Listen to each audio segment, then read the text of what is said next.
जामनेर, सोयगाव व पाचोरा तालुक्यातील 71 गावात सभासद असलेल्या शेंदुर्णी खरेदी विक्री जिनिंग प्रेसिंग संस्थेची निवडणूक रविवारी झाली.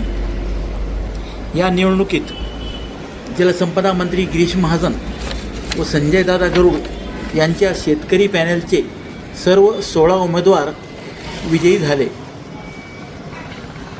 शेंदुर्णीची ही सहकारी संस्था अग्रगण्य अशी संस्था असून या संस्थेचे एकूण 2509 सभासद आहेत.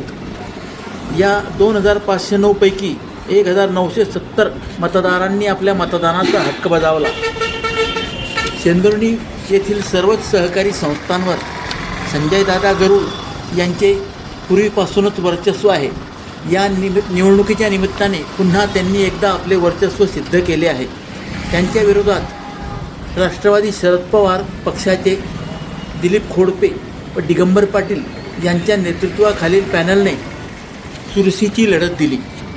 मतदारांनी महाजन व गरुड यांच्या पॅनलला प्रथम पसंती दिल्याने पुन्हा एकदा त्यांचे वर्चस्व सिद्ध झाले आहे.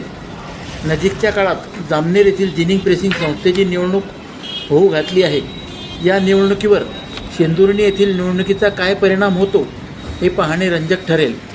जामनेर जिन प्रेस संस्थेची निवडणूक 23 मार्चला होणार असून उमेदवारी अर्जाची छाननी आज होत आहे.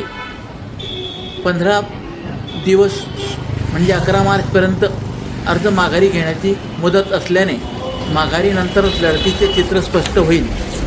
शेंदुर्णीच्या निवडणुकीच्या निकालाने भाजप आणि संजय गरुड यांच्या एकत्रित नेतृत्वाला शेंदुर्णीकरांनी पुन्हा पसंती दिल्याचे दिसून येत आहे.